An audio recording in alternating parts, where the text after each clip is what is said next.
Hello, my name is Olive, and I'm going to be talking about the home buying situation of the Red family. The wife's name is Olive, and she's a senior at BYU studying family studies, works for the Ballard Center as a success manager, 22 years old, and some of her likes are right there. JR just graduated a web development school this year, has a job lined up to work for a tech company in Lehigh, and is also 22. And there's some of his interests there as well.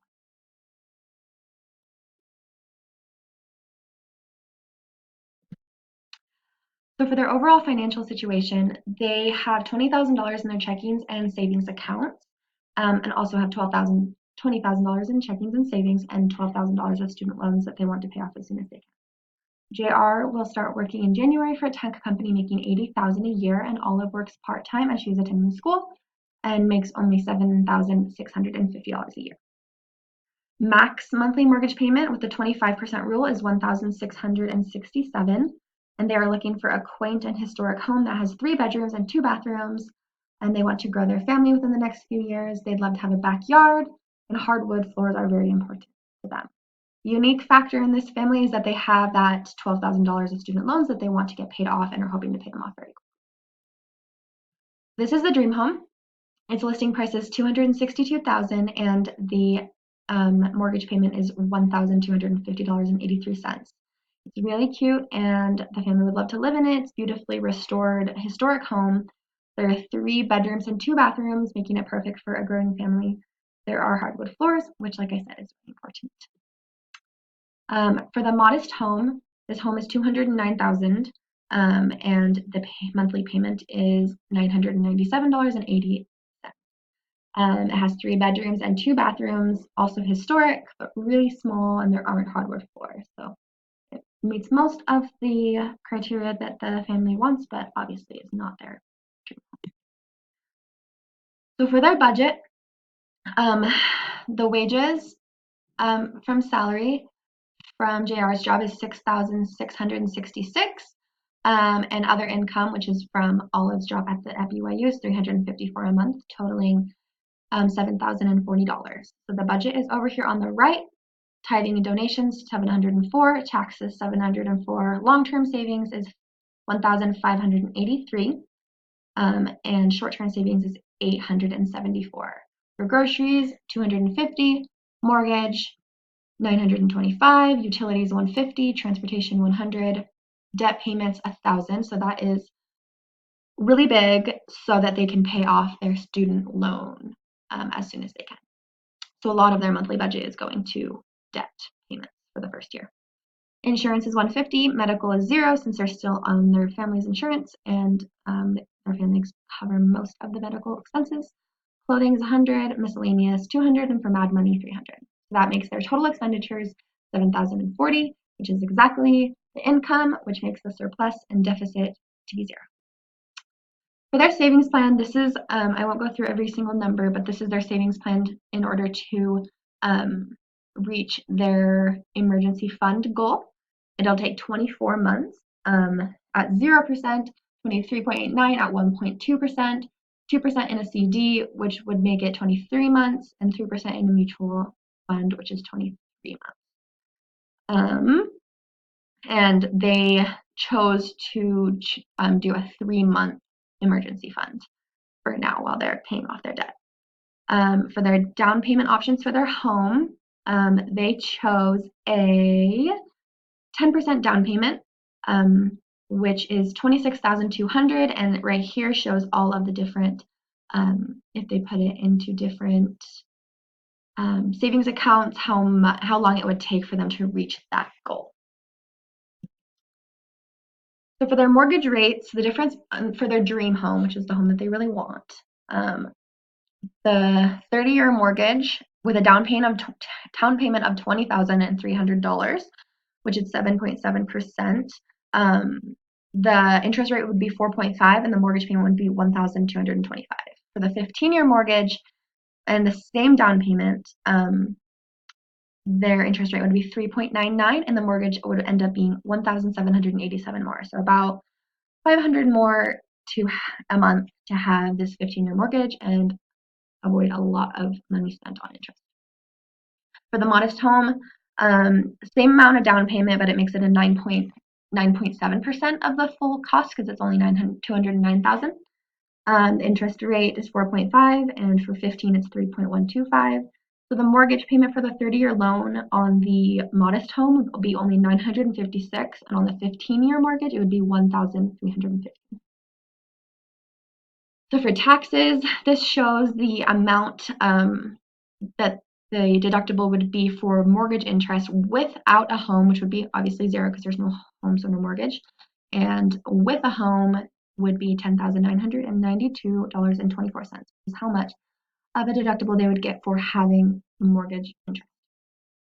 Their property tax is right here, and it is $1,611. Family tax liability without the home purchase is $4,947, and with the home purchase is $4,760. So they clearly save about $200 on a year on their tax liability when they have a house purchased. And this over here shows that the mortgage interest calculation, which is where we got these numbers from. So for transportation, they have 2 cars because it's necessary for the husband and the wife to travel to school and work.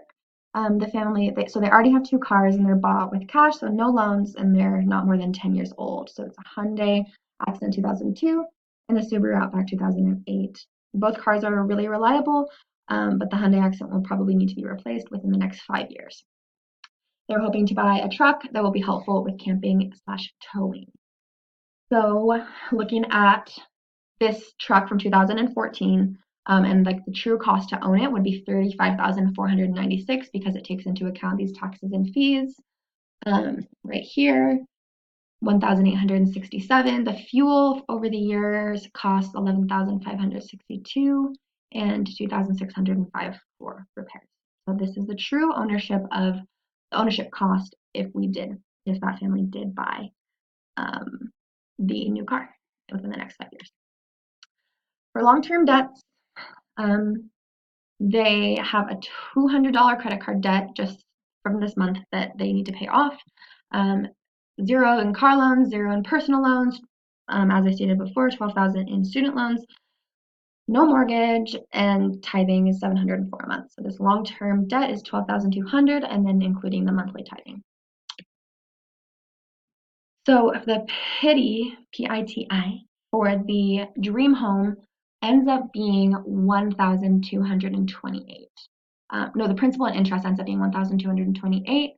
Taxes $181. Home insurance $44, and then mortgage insurance, because their down payment isn't high enough since it's only about 10% of the loan, is $220. So they'll have to pay this mortgage insurance for 86 months in order to reach 80% LTV. And then so over the entire time, over those 86 months, they will spend $18,935 in private mortgage insurance. And this makes the PITI for the dream home just got covered up by that. $1,630. Mortgage payment. So for the loan qualification, the mortgage payment is $1,630, and the income is $5,000 when you take into account tithing and taxes. So the dream home back end ratio would be $1,630 divided by 5,000, which equals 33%, which is less than 36%. So this means that the Reds will qualify for a loan for the amount needed for the dream home, and also obviously means that they would qualify for the modest home as well, since it is cost less. So going over the pros and cons of buying versus renting. Buying, they can gain equity in the house. They will have the pride of home ownership, and there will be no wasting money on rent. Everything that they pay will go towards their home. The cons is that they will waste almost $19,000 on private mortgage insurance if they would just wait 2 or 3 more years, and they could save up and make a bigger down payment and avoid that cost altogether. They would have to choose a 30-year loan versus a 15-year loan because they have to pay so much in PMI, and that would mean paying it off a lot slower and having a higher interest rate. For renting, the pros, the monthly payment could be lower than your mortgage payment if you find a good deal. there's no interest, and you can save the money that you saved renting to make a bigger down payment. No maintenance or other fees that come in with home ownership, because that is usually taken care of by the landlord. You can move frequently, and you don't have to sell your home, as this family might, the wife might go back to school, not go back to school, get a graduate degree. So they might be moving.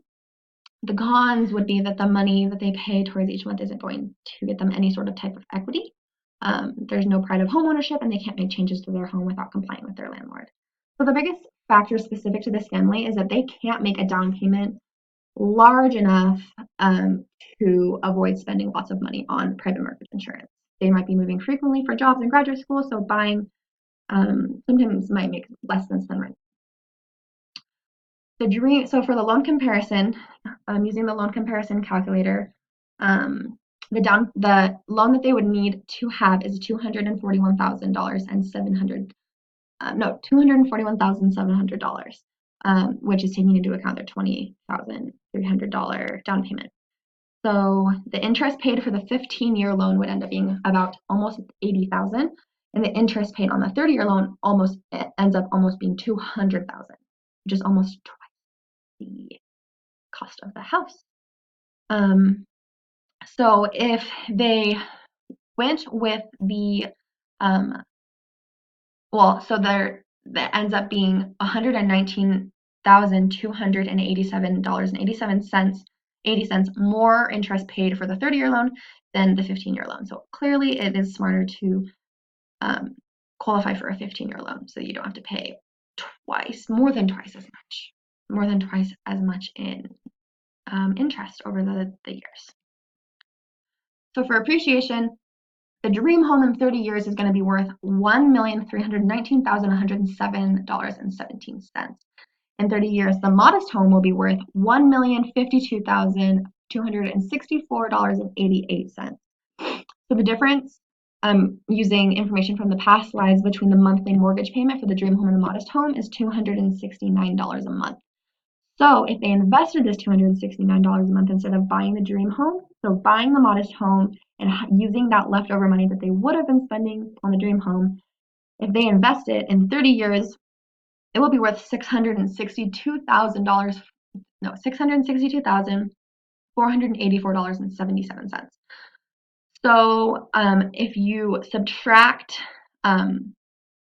if you compare those two situations, just buying the dream home and having the equity from the dream home, or buying the modest home and investing the rest, you actually save $395,642.48 more if you just buy the modest home and invest that difference rather than buying the dream home. So basically what this means is that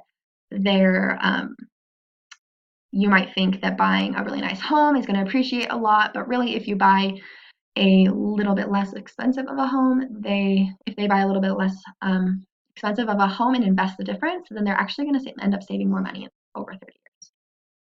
So I decided that the best option for the Reds in the short term is to purchase the modest home.